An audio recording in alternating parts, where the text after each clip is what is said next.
as women, we are sisters and daughters and mothers and aunts and friends and mentors. And really, we know how to show up and care for other people so well. And so whether you are a mom in this season of your life or not, this month we've compiled 9 interviews, and it is some of the most wonderful wisdom for women. And yes, it is centered around motherhood, but it is for all of us. And probably more than any other month so far, I really want to encourage you to listen to all of the interviews.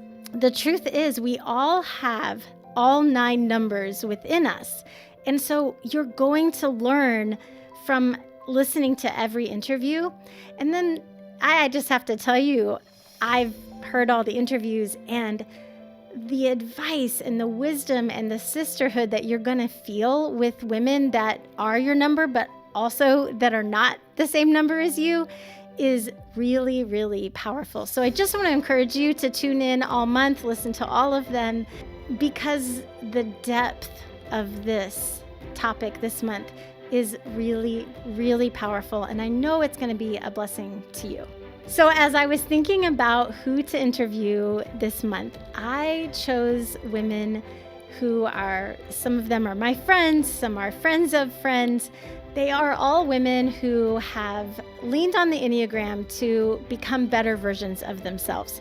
And they have different levels of experience with the Enneagram, which I think is really interesting because, the Enneagram teaches us to grow. And so some of these women have been working with the Enneagram for a long time, and others are more new to it. So it's been really fun. Now, in every interview, we're going to talk about how the core motivation of that number has influenced them as a mom, the thing that number avoids. We also talk about the blessing, the strength of why it's awesome to be that number and to be a mom. And we're going to talk about what makes it hard. Finally, and this is my favorite part, each interview concludes with words of wisdom, tips, advice that they would give to another woman who is that number.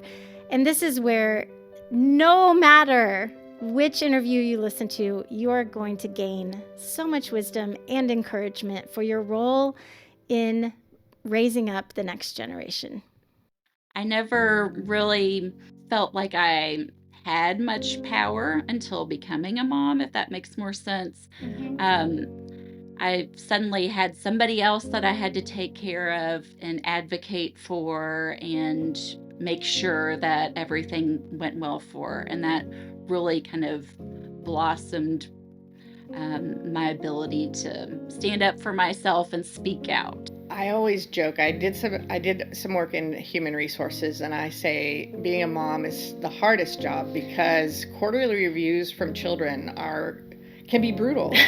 And how you measure competence can really change in a moment. Mm-hmm. You think you're doing great, and then it's a downward spiral that you didn't see coming. As a one, I do have a loud internal critic, and for me that sounds like should. So that's hard because I always want to make sure I'm making the perfect decision, handling everything perfectly. And if I do make a mistake, which we all do with our children, that's just life, but it does run through my head of you should have handled it this way, you should have handled it that way. I think one of the big things is I've been so afraid to travel with my daughters by myself. That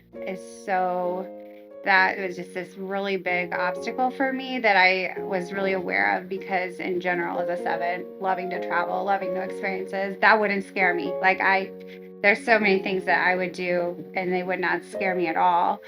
And, but I think feeling that level of lack of safety has played out. Playing through all the scenarios, again, I'm like a broken record, but just kind of visualizing what we're going to be doing, where we're going, even if everything goes wrong or if it's difficult.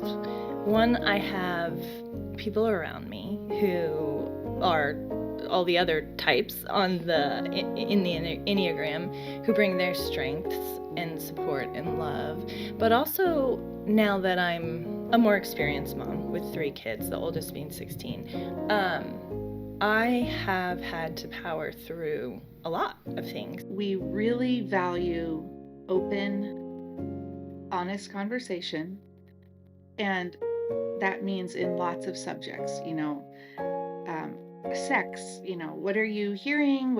How open can we be? Politics or religion or questions or social dynamics.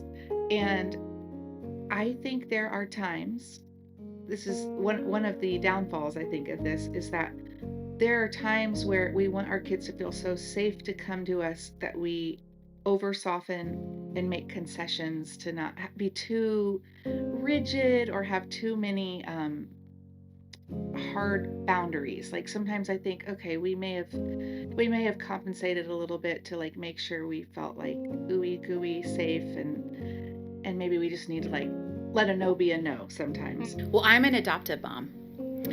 I became a mom with an hour's notice at the young, ripe age of 41. So all that is also a part of my package. But it means that, I have to be the very best mom, the most attentive, the best well prepared. I will never let my child walk out the front door without his hair being fixed. Well, you say that now. I say that now. And my husband being gone a lot, so I just had to do it all. And being an 8, I think really helped me survive, right? Like I just did it, and I didn't feel sorry for myself, or I got stuff done. I did what had to be done. What can I do to help? What can I do to help? And what has helped me through the workshop is it's made me sit back and pause and know they will, if they need me, they will ask, or I'll ask them, do you need me? And I know they're strong, well-balanced children, so they'll tell me if they need it. But that has been kind of a lesson for me to know I don't have to be needed to be loved.